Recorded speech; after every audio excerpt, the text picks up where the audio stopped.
Hello friends, आज का जो हमारा टॉपिक है वो टेट्रासाइक्लिन है। आज हम लोग टेट्रासाइक्लिन के बारे में जानेंगे। ये ड्रग्स के क्या यूजेस हैं, क्या साइड इफ़ेक्ट हैं और इसका मैकेनिज्म ऑफ एक्शन क्या है। मैं सेल्फ योगेंद्र सिंह, स्वागत है आपका फार्मा ट्यूटोरियल में। मेरे चैनल को सब्सक्राइब करें तो मुझे अच्छा लगेगा और अप्रिशिएशन मिलेगा आपके एक लाइक और सब्सक्रिप्शन से।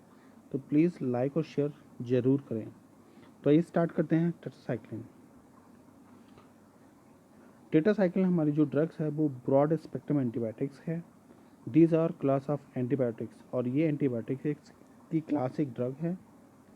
हैविंग ए जो nucleus of the 4 cyclic rings, इसमें 4 साइक्लिक रिंग होती हैं और tetracyclines of the obtain from the soil actinomyces.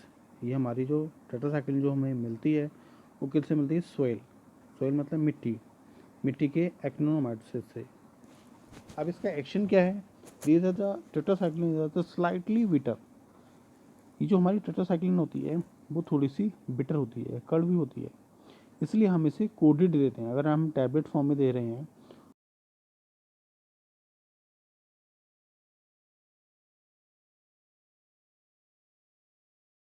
Slightly water soluble, और जो हमारी ड्रग्स होती है वो स्लाइटली वाटर में सोल्यूबल होती है, इसीलिए हम लोग इसे हम आईएम में या हम आईएम में ही इसको दे सकते हैं और हम इसको ओरल भी दे सकते हैं। बट दे आर हाइड्रो जो क्लोराइड्स आर मोर सोल्यूबल, और इसी की जो सब कैटेगरी होती है, डेरिवेटिव्स होते हैं हाइड्रोक्लोराइड्स, वो हमारे वाटर में सोल्यूबल होती है। तो tetracycline still available in India for the clinical use. और ऐसे टेट्रासाइक्लिन की और भी कैटेगरी हैं। कौन कौन सी हमारे इंडिया में यूज़ हो चुकी हैं? जैसे कि टेट्रासाइक्लिन तो चल ही रहा है, डॉक्सीसाइक्लिन है, ऑक्सी टेट्रासाइक्लिन है, यानी मिनोक्सोसाइक्लिन्स हैं, आई मीन टेक्सलोसाइक्लिन्स हैं। ये हमारी कुछ टेट्रासाइक्लिन हमारी ड्रग्स हैं उसकी, जिसे हम बोलते हैं ब्रॉड स्पेक्ट्रम एंटीबायोटिक्स, उसमें हम लोग इसको यूज़ करते हैं। अब बेसिकली बात करते हैं इसकी मैकेनिज़्म की, कैसे ये काम करती है।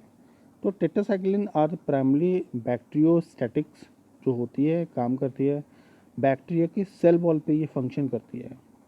क्या करता है? Inhibit protein synthesis. जो सेल, जो बैक्टीरिया है उसकी जो सेल है उसकी सिंथेसिस, किस चीज़ की सिंथेसिस? सेल वॉल की सिंथेसिस को ये करता है, बाइंडिंग करता है। और किस यूनिट पे करता है? 30S राइबोसिन इन द सस्पेक्टिवली ऑर्गेनिज्म, उस पर जाके बाइंड करता है और उसकी एक्टिविटी को कम कर देता है। तो this result of the attachment of the मिनॉक्सी, मतलब जो हमारे आरएनए हैं और डीएनए हैं उसको एक्सेप्ट करता है और उसकी साइड पे जाके बैठ जाता है, और वो क्या करता है? कॉम्प्लेक्स बना लेता है, जिससे कि वो बैक्टीरिया की जो सेल्स हैं वो आके उससे बाइंड ना हो, और वो जब बाइंड हो जाएंगी तो बैक्टीरियल सेल बढ़ जाएगी।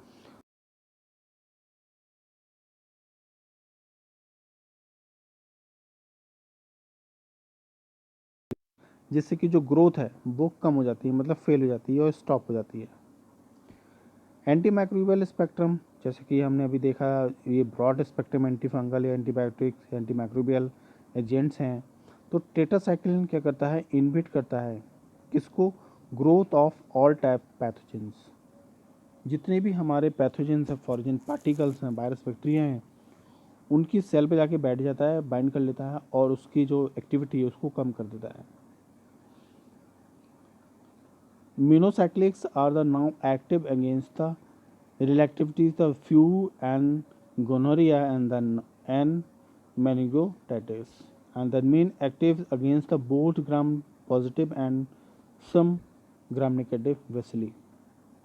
कुछ ऐसे हमारे ग्राम पॉजिटिव और ग्राम नेगेटिव जो हमारे बैक्टीरिया होते हैं, not active against the Mycobacterium, और वो मायोबैक्टीरियम जो हमारा ट्यूबरकुलोसिस है उस पर जाके एक्ट नहीं करती हैं, फंक्शन नहीं करती हैं, except an leprosy to minocyclase जो protease like Entamoeba histolytica and the plasmodium as the inhibit the higher concentration, उस पे जाके ये काम करती हैं।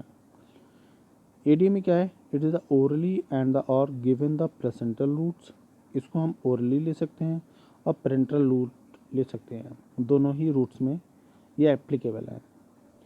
It is the water absorb from the GIT, और ये हमारे जीआईटी से वाटर एब्जॉर्ब हो जाते हैं। The taken is the empty stomach, और इसको हम given by the taken in empty stomach में हम ले सकते हैं। Tetracycline have chelating properties and from insoluble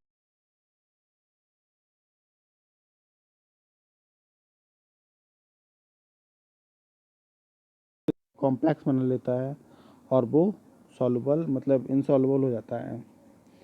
milk iron preparations के साथ में हमें इसको बिल्कुल भी नहीं अवॉइड करना है। Non systematic antacids and surfactant and reductase their absorption the metabolism in liver and excrete in the urine। हमें आयरन, मिल्क और नॉन सिंथेटिक जो एंटासिड्स होते हैं उनके साथ में इस हमें टेट्रासाइक्लिन को नहीं लेना है। It is the metabolism in the liver and excrete in the urine, और इसका जो मेटाबॉलिज्म होता है वो लीवर में होता है, बॉडी से बाहर यूरिन के थ्रू निकल जाती है। एडवर्स इफेक्ट इसके क्या हैं, तो tetracycline have irritant properties cause the epigastric pain, nausea, vomiting, diarrhoea and the oral in the digestion. Liver damage भी हो सकता है, किडनी डैमेज भी हो सकता है, फोटोटॉक्सिसिटी में भी इंड्यूस, फोटोटॉक्सिसिटी हो सकता है इससे लेने से इंड्यूस हो जाए। तो टेट्रासाइक्लिन क्या करता है, calcium tetracycline flat gates deposit the development of the teeth and bone, और ये जो हमारे एडवर्स इफेक्ट हैं वो टीथ में जाकर डिपॉजिट हो सकते हैं, तो टीथ को और बोन्स को ये हार्म कर सकते हैं, कैल्शियम को अफेक्ट कर सकते हैं, हटा सकते हैं, ब्रेक कर सकते हैं। कॉन्ट्राइंडिकेशंस क्या क्या हैं कॉन्ट्राइंडिकेशन, प्रेगनेंसी है, लैक्टेशन है, चाइल्ड्स जो प्रेगनेंट लैक्टेशन होता है उसमें हमें बिल्कुल भी नहीं देना है।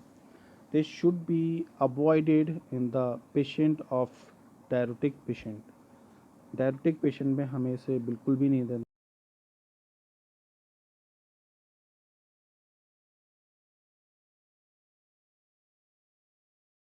This should not be use, this should be use conditionally the renal or hepatic insufficiency, and the mixed injectable tetracycline with the penicillin inactivation causes. Some uses are hepatical pneumonia, cholera, plagas and leprosy fever, recurrent tracheal infection, syphilis, UTI, ambroxine and acne vulgaris। ये हमारे uses हैं इस हमारे tetracyclines के। तो video कैसी लगी, अच्छी लगी तो लाइक शेयर कमेंट, अगली वीडियो के साथ मिलते हैं। Thank you so much.